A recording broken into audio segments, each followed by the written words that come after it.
বাংলাদেশ সেনাবাহিনী সংবিধান স্বীকৃত বাংলাদেশের সকল আইনের প্রতি শ্রদ্ধাশীল। সেই প্রেক্ষিতে আমরা 8 তারিখে মানে বুধবার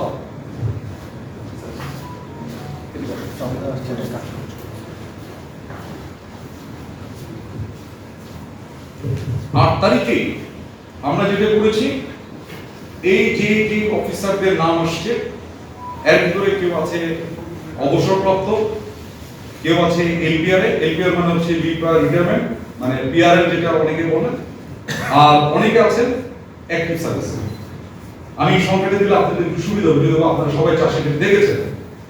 এখানে সর্বসকলে এই পর্যন্ত যাদের নাম বেরিয়েছে প্রায় 25 জনের ভিতরে বরখাস্ত বা মানে অবসরে যারা আছেন এদের সংখ্যা হচ্ছে 9। এলপিআর বা লিভ বাই রিটায়ারমেন্ট যেটা আছে এটা সংখ্যা হলো 1, আর চাকরিরত অফিসারের সংখ্যা হচ্ছে এখানে 15। বুঝে গেছে? এখন যারা অবসরে চলে গেছেন, এলপিআর যারা অবসরে চলে গেছেন, তার প্রতি যদিও বা আমাদের সেনা আইন তার উপরে ওইভাবে খাটে না। বাকি যারা আছেন এলপিআর এবং চাকরিরত যে কজন আছেন 15+1, এই 16 জনকে 8 তারিখেই তাদেরকে আমরা আমাদের একটা সেনা হেফাজতে, যেটা আমরা বলি আর্মি ওন কাস্টডিতে আসার জন্য একটা অর্ডার, যেটাকে আমরা বলি অ্যাটাচমেন্ট অর্ডার, আমরা এটা দিয়েছি। এবং খুব স্বাভাবিকভাবে একটু খেয়াল করে দেখেন, যে কোনো সরকারি বা ইভেন বেসরকারি মানে অন্য কোনো প্রতিষ্ঠান হতে পারে, তাকে এক জায়গা থেকে যদি আরেক জায়গায় বদলি করেন তাকে একটা সময় দেওয়া হয়, তাকে জার্নি করার জন্য একটা সময় দেওয়া হয়, যেটাকে বলা হয় জার্নি টাইম। যোগদান করার জন্য একটা সময় দেওয়া হয়, যেটাকে বলা হয় যোগদানের জন্য জয়েনিং টাইম। আচ্ছা, এটা কোনো আমাদের প্রচলিত। ঠিক সেরকমও তাদেরকে 8 তারিখে বলা হয়েছে, এন্ড এটা ঘটেছে বিকাল অথবা সন্ধ্যার কাছাকাছি সময়, এবং তাদেরকে বলা হয়েছে 9 তারিখের ভিতরে তোমরা সেনা হেফাজত ঢাকা ক্যান্টনমেন্টে একটা আমরা বলে দিয়েছি এই জায়গাতে তাদেরকে অ্যাটাচ করা হবে। সংযুক্ত। কেন বলছি যে তারা তো বিভিন্ন জায়গায়, কেউ হয়তো ব্রিগেড কমান্ডার ছিল, কেউ হয়তো স্টেশন কমান্ডার ছিল, কেউ হয়তো বিভিন্ন অ্যাপয়েন্টমেন্টে ছিল। এইটা তাকে ইমিডিয়েটলি ওই অ্যাপয়েন্টমেন্ট বা নিযুক্তিটাকে রিলিজ করে আমাদের সেনা হেফাজতে আমাদের একটা আছে মানে মুভ এন্ড কোয়ার্টারিং বলে MN2, এইটা আন্ডারে চলে আসবে। 9 তারিখে ভিতর তাদেরকে আসতে বলা হয়েছে। এদিকে আমি বুঝতে পেরেছি। এখন আসি আমরা কেন এই সেনা কাস্টডিতে তাদেরকে আসতে বলবো, এটাও একটা ব্যাখ্যা দিই। আমাদের কাছে অর্ডার আসেনি, আমি কিন্তু আমরা এখনো ওয়ারেন্ট পাইনি, পুলিশও তখন আমাদের সাথে যোগাযোগ করেনি যে একটা ওয়ারেন্ট ইস্যু হচ্ছে। এটা social media is ফাস্টার than legal side, legal বলা যাবে, social media is ফাস্টার than legal. So এটা আমরা জেনেছি এবং আমরা ওইটাতে স্বপ্রণোদিত হয়ে আমরা প্রথমে বলে দিয়েছি, বাংলাদেশ সংবিধানের স্বীকৃত সকল আইনের প্রতি আমরা শ্রদ্ধাশীল। ঠিক সেই কারণে আমরা কিন্তু দেখেন পাওয়ার আগে 8 তারিখে তাদেরকে নিযুক্তি চেক বাদ দিয়ে তাদের বলেছে 9 তারিখের ভিতরে তোমরা সেনা হেফাজতে চলে আসো। এবং আপনি একটা বিষয় একটু বলে রেখে আপনি কথা শোনার চেষ্টা করবেন। এটা বাংলাদেশ সেনাবাহিনী, এটা এই রুল প্র্যাকটিস সেনাবাহিনীতে এরকম, এটার মতো না হলেও অন্যরকম বা এর থেকেও বেশি সেন্সিটিভ অনেক কেসের ভিতরে বাংলাদেশ সেনাবাহিনী 54 বছর পার করে আসছে। ওই সময়ও আমরা এরকম যাদের নামে অভিযোগ উঠে তাদেরকে আমরা এরকম হেফাজতে প্রথমে নিয়ে নিই, তারপরে তার বিচার কার্য শেষ হয়। সেটা আপনারা শুনেছেন, field joint court martial, summary court martial ইত্যাদি শুনেছেন না? এই কোর্ট মার্শাল গুলো বিভিন্ন প্রকারের কোর্ট মার্শাল আছে, এগুলো সব শেষ করার পরে রায় যখন হয় তখন তার বিচারের রায় অনুযায়ী আইনানুগ ব্যবস্থা গ্রহণ করা হয়। কেউ বরখাস্ত হয়, কেউ জেলে যায়, কেউ ছাড়া পায়, কেউ ইত্যাদি ইত্যাদি। এটা কিন্তু আজকের না, গত 54 বছরে সেনাবাহিনী এইরকম অনেক ঘটেছে। সবগুলোর ভিতরে আমি কিছু বলার এখন অবকাশ কম, জিজ্ঞেস করে বলতে পারবো এরকম ভাবে হয়েছে, এবং খুব সেন্সিটিভ ইস্যুগুলো তো হয়েছে। এটা আপনারা একটু মনে রাখেন, আপনারা অনেক হয়তো ধরতে পারছেন আমি কোনটা মেইন করছি। এর ভিতরে একটা জিনিস ঘটে গেছে, সেটা হলো যে আমাদের যে 15 জন চাকরিরত আছেন এর ভিতরে 10 জনই রেসপন্স করেছেন, শুধু একজন তাকে আমরা বলা হয়েছিল, তাকে মেসেজ দেওয়া হয়েছিল স্টে ইন ঢাকা ক্যান্টনমেন্ট, কিন্তু উনি 9 তারিখে শেষ অবধি পর্যন্ত উনি জয়েন করেননি। Of any country, not only Bangladesh, any country, any মাইটেস্ট country of the world, সেই ইন্টারনাল সিকিউরিটি একটা লিমিট পার হয়ে চলে গেলে ইট এন্ডেঞ্জার সভরেনিটি, সার্বভৌমত্ব। তো এই ডিউটিতে আমরা গত প্রায় 13-14 মাস ধরে আমরা ডেপ্লয়েড আছি। এত লম্বা সময়ের ইতিহাসে কখনো আমাদের সেনাবাহিনী কোনো ধরনের ডেপ্লয়েড ছিল না ইন্টারনাল সিকিউরিটি।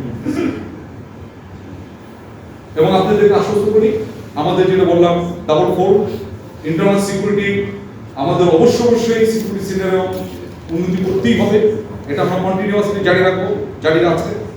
এবং সামনে যেটা আছে ইলেকশনের আগে অবশ্যই ইলেকশন কমিশনের রিকোয়েস্টই হবে আমাদের ডিপ্লয়মেন্ট এখন যা আছে তার থেকে বহুলাংশে বৃদ্ধি পাবে, মেবি 3 times 4 times। এখন যা আছে তার থেকে প্রায় 3 গুণের কাছাকাছি তো হবেই আমাদের ডেভেলপমেন্ট বেড়ে যাবে। এটা মানে আমাদের ফোরকাস্ট যেটা আমাদের নির্বাচন কমিশন থেকে অলরেডি বলেছে, এবং এই অনুযায়ী আমরা প্রস্তুতি নিচ্ছি। প্রস্তুতিগুলোর ভিতরে আমাদের ট্রেনিং, আমাদের অ্যাডমিনিস্ট্রেশন, আমাদের প্রমোশন, আমাদের পোস্টিং, যাবতীয় যা আছে এইটা নিয়ে আমরা এইটাকে ফোকাস করে সাজিয়ে নিচ্ছি। উদাহরণ দিই, আমাদের প্রত্যেক বছরের ফেব্রুয়ারি ফার্স্ট উইকে সবগুলো কোর্স চালু হয়, ট্রেনিং কোর্সগুলো, ও জানুয়ারি লাস্ট উইকে আমরা এখানে রিশিডিউল করে দিচ্ছি আগামী বছরকে অ্যাডজাস্ট করে। এই ধরনের যাবতীয় যা প্রিপারেশন আমরা নিচ্ছি। এর ভিতরে এই আইসিটি ডেফিনেটলি আমাদের জন্য অবশ্যই এটার জন্য আমাদের জন্য অবশ্যই মরাল এফেক্ট অবশ্যই করে, এটা অস্বীকার করবো না। অস্বীকার করলে তো বলবেন যে এটা অস্বীকার আপনি করতে হবে বিদায় করছেন না, আমাদের অবশ্যই মরাল এফেক্ট করছে। But at the same time আমি এটাও বলে নিচ্ছি, সেনাপ্রধান আমাদেরকে আবারও বলে দিচ্ছে, আমাদের সবসময় বলেন, সেটা হচ্ছে will remain stand fast with the justice even with compromise of or something, but ইনসাফের কোনো করতে হবে না। থ্যাংক ইউ ভাই। সেই সংক্রান্ত একটা প্রশ্ন করতে চাই।